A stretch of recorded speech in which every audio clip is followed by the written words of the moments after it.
They say the worst part about being hunted isn't the moment they catch you. It's the moment you realize you've been sharing your home with them for days, and you never even noticed.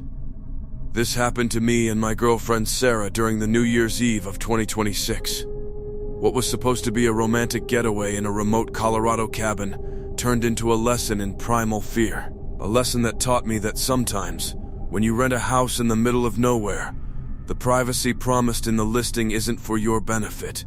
It's for the person already waiting inside. We reached the cabin on December 30th.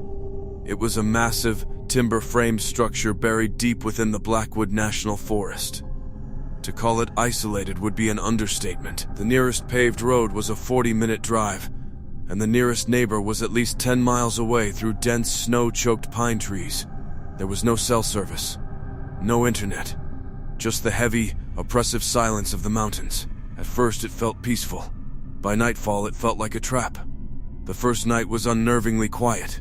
The only sound was the wind screaming through the valleys and the occasional violent crack of a frozen tree branch snapping in the woods. Sarah was already on edge.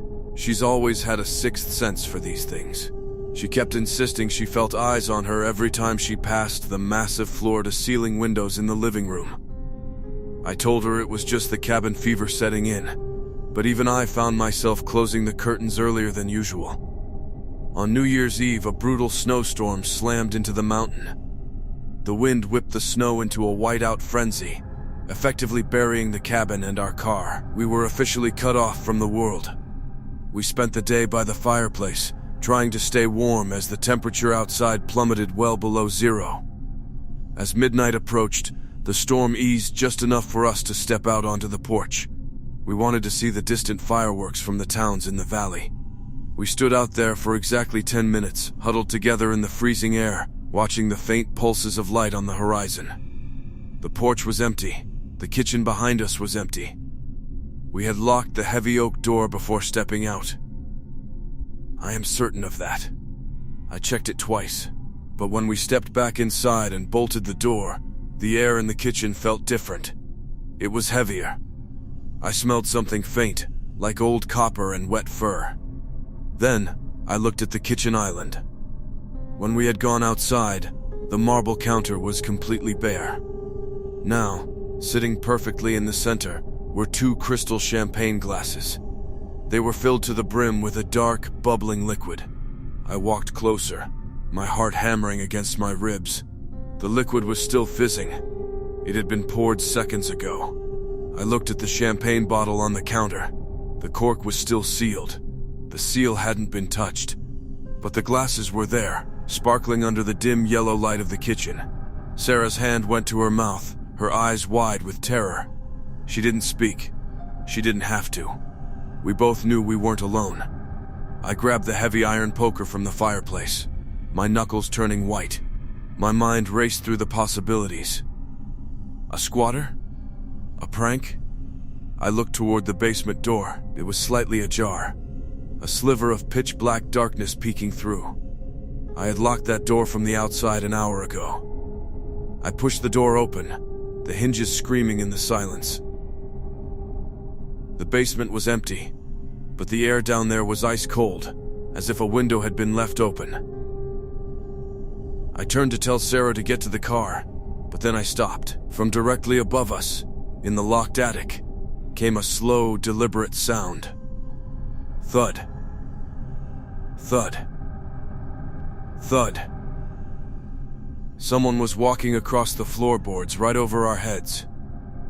And then, we heard a faint raspy whisper come through the ceiling vent. It only said 3 words: Happy New Year. The sound of that whisper didn't just crawl under my skin, it paralyzed my entire nervous system. It wasn't loud. It was a raspy, dry breath of a voice that sounded like it hadn't been used in years. Sarah was already backing away toward the front door, her eyes fixed on the ceiling vent. I knew we had to leave, but the storm outside was a death sentence. We were stuck between a monster in the house and a blizzard that would freeze us solid in minutes. I forced my legs to move. I grabbed the pull-down ladder for the attic, the cold metal stinging my palms. My plan was simple: Get up there, find out who this was, and end it. As the ladder unfolded, a cloud of ancient dust and a smell of rotting cedar drifted down. I climbed, my breath coming in ragged, visible gasps. The attic was a crawl space, cramped and dark, lit only by the weak beam of my flashlight. The beam cut through the darkness, landing on a small wooden stool in the far corner. My heart nearly stopped. On that stool was a single, fresh Polaroid photo. It was still developing, the chemical colors swirling into focus. I picked it up with trembling fingers. The image showed the back of the cabin's porch, the exact spot where Sarah and I had been standing just 15 minutes ago. But in the photo, standing directly behind Sarah, his long, gaunt fingers inches away from her hair, was a man. He was wearing a tattered black suit that looked like it belonged in a grave. His face was a pale, featureless mask of skin, with deep, hollow pits where his eyes should have been. I didn't wait for another sound. I scrambled down the ladder so fast I nearly fell on my face. I grabbed Sarah's arm and dragged her toward the kitchen. I didn't care about the storm anymore. I didn't care about the car being buried. We just had to get out. But as we reached the front door, I saw something that made me drop the fire poker. The heavy oak door, which I had bolted and dead-latched from the inside, was wide open. The snow was blowing into the kitchen, covering the floor in a layer of white. And there, standing in the center of the doorway, silhouetted against the blizzard, was the man from the photo. He wasn't moving. He was just standing there holding the same 2 champagne glasses we had found on the counter. "You didn't drink your toast," he whispered. I didn't think, I just reacted. I grabbed the heavy cast iron skillet from the stove and swung it with everything I had. It connected with his shoulder with a sickening thud, but he didn't even flinch. He just dropped the glasses, the crystal shattering on the floor, and reached for my throat. His skin felt like frozen leather. Sarah screamed and threw the boiling kettle of water she had been heating for tea directly at his face. He let out a low, guttural hiss and backed into the snow. That was our only chance. We ran. We didn't grab coats. We didn't grab keys. We just ran into the white abyss of the forest. The snow was waist deep in some places, but adrenaline is a hell of a drug. We stumbled through the trees, the wind whipping our faces until we couldn't feel our skin. I kept looking back, expecting to see those hollow pits staring at us through the pine branches. We wandered for what felt like hours until we saw a faint light in the distance. A ranger station. We were treated for severe frostbite, and the police went to the cabin the next morning. They found the cabin empty. The champagne glasses were gone. The Polaroid was gone. But they found something else. In the attic, hidden behind a false wall, was a small, cramped living space. It was filled with hundreds of photos of every single person who had rented that cabin over the last 5 years. All of them were taken from the same spot on the porch. And at the bottom of the pile was a note written in dark, dried ink. It said, "The best part of New Year's is the new company." Most people think the most dangerous place to be at 3 a.m. is a dark alleyway or a deserted park. I used to think so too, until I realized that sometimes the most brightly lit places, the ones covered in security cameras and glass windows, are exactly where the predators wait for you to be alone. My name is Mark, and I work the graveyard shift at a distribution center in a small town just outside of London. Because of my schedule, I usually hit the gym at 3 a.m. It's a 24/7 chain, the kind where you tap your key fob to get in and there's usually no staff on duty. It was my sanctuary until one Tuesday morning in November, when I realized that being the only person in the building doesn't mean you're actually alone. The gym is located in a quiet retail park, surrounded by empty parking lots and closed shops. At that hour, the atmosphere is eerie. The only sound is the low mechanical hum of the treadmills and the aggressive rhythmic thumping of the air conditioning. Usually, I'm the only one there, which I prefer. I can put my headphones on, zone out, and forget the world exists. But that morning, as soon as I stepped through the door and the magnetic lock clicked behind me, I felt a heavy weight in my chest. You know that feeling when you walk into a room and you just know someone is already looking at you? I walked over to the free weights area. The gym is designed with massive floor-to-ceiling mirrors on every wall, so you can see almost every corner of the room from any angle. I was halfway through my second set of shoulder presses when I saw him in the reflection. He was sitting on a leg press machine in the far corner, tucked away in the shadows of a dead light fixture. He was wearing a thick, oversized gray hoodie with the hood pulled so low that I couldn't see a single feature of his face. What struck me as odd wasn't just his presence, but his posture. He wasn't working out. He wasn't on his phone. He was sitting perfectly still, leaning forward with his elbows on his knees, staring directly at me through the mirror. I tried to convince myself he was just caught in a daydream, staring off into space. We've all done it at the gym.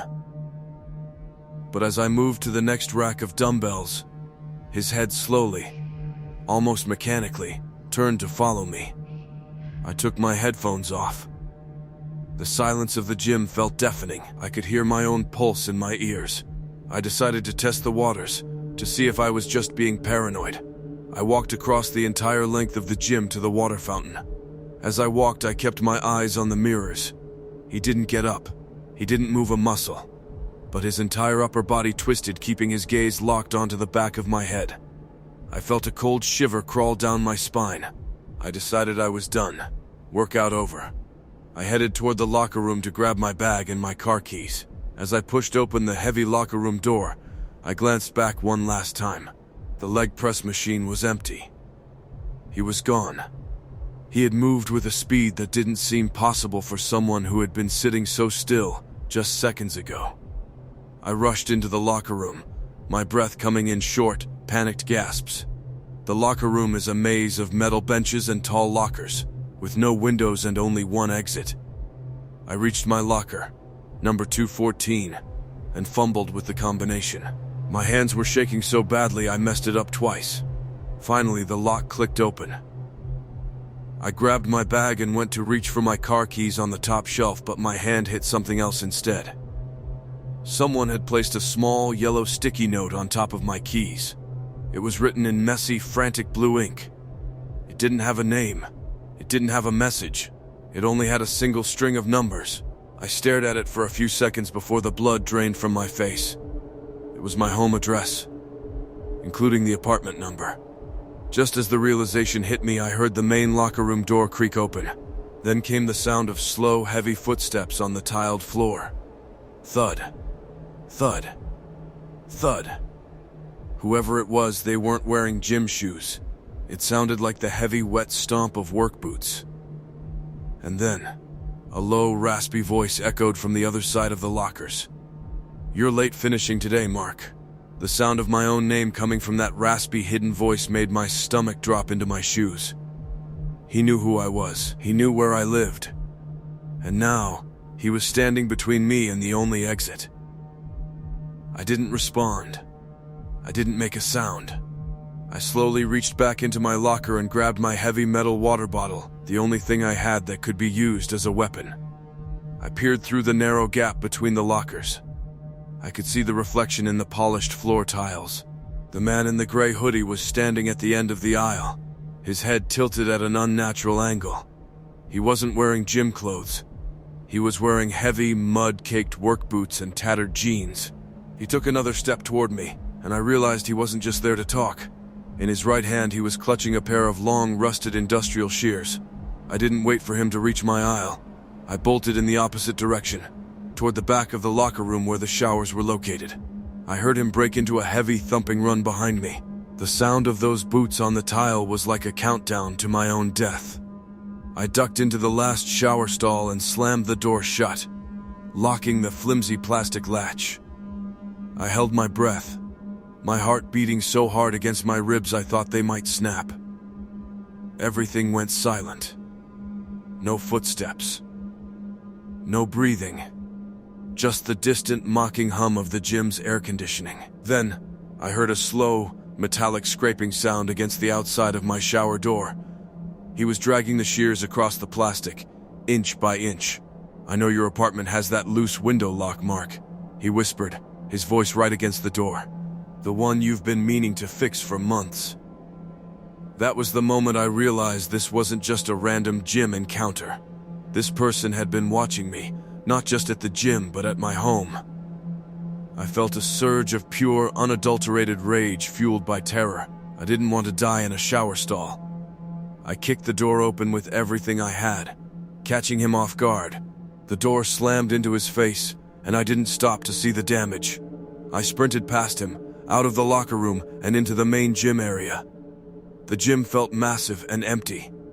I ran toward the front entrance, my key fob trembling in my hand. I reached the door and pressed the fob against the scanner. Beep. The light turned red.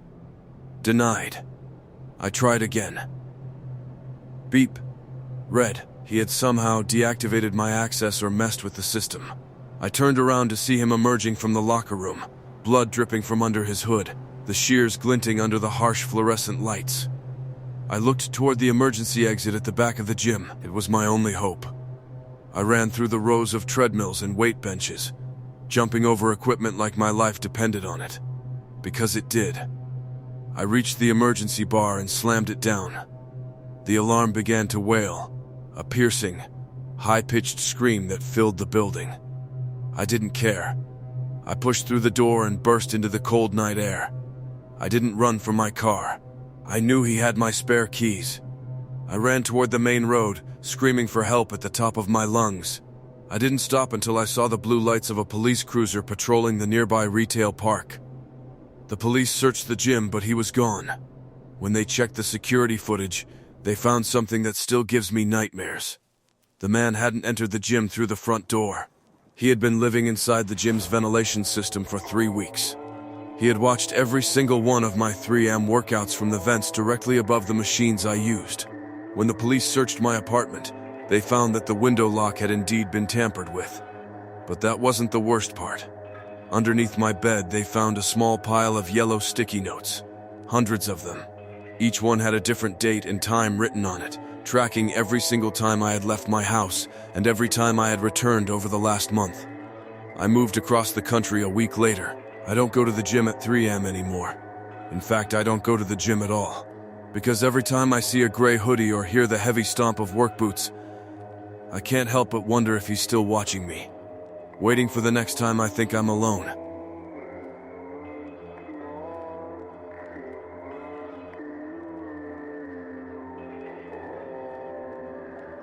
They say that when you move into an old apartment, you're never just renting the space. You're inheriting the secrets left behind by everyone who lived there before you. Most of the time, those secrets are harmless. A forgotten coin under the floorboards or some faded wallpaper behind a wardrobe. But in my case, the secret wasn't something left behind. It was something that refused to leave. My name is David, and last year I moved into a studio apartment in a converted Victorian house in North London. It was a beautiful place with high ceilings and original woodwork, but it had a closet in the bedroom that felt like it belonged in a different house entirely. It was narrow, dark, and always smelled of damp earth no matter how much air freshener I used. I didn't think much of it at first. I just thought it was old building character. I didn't realize that the closet was actually a gateway into the most terrifying month of my life. The first week was normal. I spent most of my time unpacking and getting used to the settling noises of the old house. But on the 8th night, I found the first gift. I had just finished my shift at the hospital and came home exhausted. I walked into my bedroom to change, and there, sitting perfectly centered on the floor right in front of the closet door, was an old, tarnished silver coin. It looked like a Victorian sixpence, covered in a thin layer of gray dust. I assumed it had just fallen out of the doorframe or shifted from under the floorboards as the house settled. I picked it up, put it on my nightstand, and went to sleep. The next morning, the coin was gone. I searched the floor, the nightstand, even under the bed, but it had vanished. I figured I must have knocked it off in my sleep and it had rolled somewhere I couldn't see. I didn't have time to worry about it. But when I came back that evening, there was another gift. This time, it wasn't a coin. It was a small, delicate lock of hair, tied together with a piece of dirty red string. It was sitting in the exact same spot where the coin had been. I felt a cold prickle of dread on the back of my neck. I live alone. I don't have a cat, and I certainly don't have a girlfriend with long, dark hair. I picked up the lock of hair, and as I did, I heard it.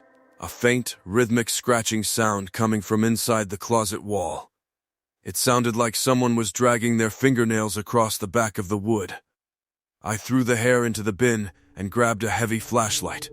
I pulled open the closet door, expecting to find a rat or some kind of pest. But the closet was empty, just my coats hanging in the dark. I decided to investigate the walls. I started tapping on the back panel of the closet, listening for a hollow sound. Most of it was solid brick, but when I hit the lower right corner it sounded empty. I realized there was a small, hidden crawlspace behind the paneling, a common feature in these old Victorian conversions for accessing pipes. It was supposed to be sealed, but I noticed that the nails holding the panel in place were loose. In fact, they looked like they had been recently pulled out and pushed back in by hand. That night, I couldn't sleep. Every time I closed my eyes, I imagined that closet door slowly creaking open. I kept my bedside lamp on, staring at the shadows dancing on the wall. At around 3:15 am, just as I was finally drifting off, I heard a sound that made my blood turn to ice. It wasn't scratching this time. It was the sound of a heavy, wet breath, and it wasn't coming from the closet. It was coming from directly underneath my bed. I stayed perfectly still, my heart hammering so hard I was sure whatever was under me could hear it. I slowly reached for my phone on the nightstand, my hand trembling. I turned on the camera flash and leaned over the side of the mattress, pointing the light into the darkness under the frame. The space was empty, but as I pulled my head back up, I noticed something that made me scream. There, sitting on my pillow, just inches away from where my face had been seconds ago, was a small, hand-carved wooden doll. It was wearing a tiny piece of blue fabric, the exact same fabric from the shirt I had been wearing the day before. I didn't stay in that room for another second. I grabbed my phone and spent the rest of the night sitting in my car, parked under a bright streetlight 2 blocks away. My mind was spinning. How could someone get into my room, place a doll on my pillow, and vanish without me hearing a single floorboard creak? I considered calling the police right then, but I knew what they'd say. There was no sign of forced entry, and I had no proof that I hadn't just found an old doll in the closet and forgotten about it. I needed evidence. The next day I went to a local tech shop and bought a small, motion-activated security camera. I hid it inside a hollowed-out book on my bookshelf, angled perfectly to face the closet and my bed. I told myself that if it was just a prank or a misunderstanding, the camera would prove it. That night I didn't sleep at the apartment. I stayed at a friend's place, but I kept the camera app open on my phone, watching the live feed until I eventually passed out from exhaustion. When I woke up the next morning, I saw a notification that made my stomach turn. Motion detected at 2:44 am. I sat up, my hands shaking as I pressed play on the recorded clip. The footage was in grainy black and white night vision.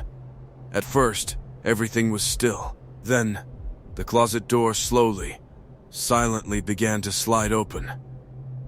A figure emerged from the darkness of the closet. It wasn't a man. It was a woman, but she looked like she had been carved out of shadows. She was incredibly thin, with long, matted hair that hung down to her waist. She wasn't walking, she was crawling on all fours, moving with a fluid, insect-like grace that didn't look human. She crawled across the floor and climbed onto my empty bed.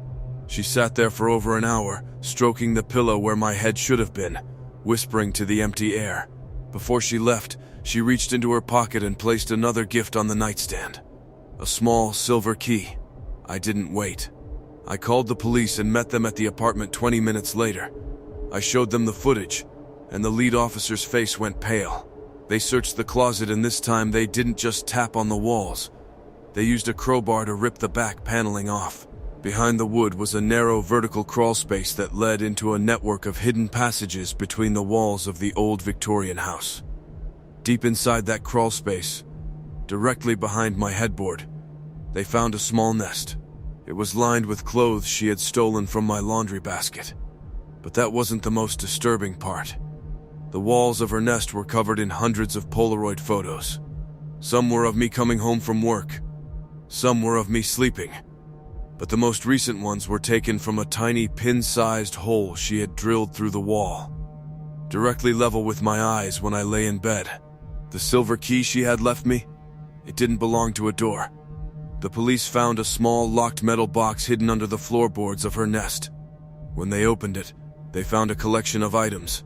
My old toothbrush, a used razor, and a lock of my hair. But at the very bottom of the box was a birth certificate. It was for a child born 20 years ago in that very house. The mother's name was the same as the previous tenant who had disappeared 3 years prior. The woman was never caught. She escaped through the basement's coal chute before the police could seal the building. The landlord tried to tell me she was just a squatter, but I know better.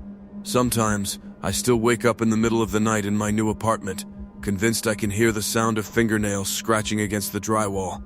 And every morning, the first thing I do is check my nightstand, terrified that I'll find another gift waiting for me.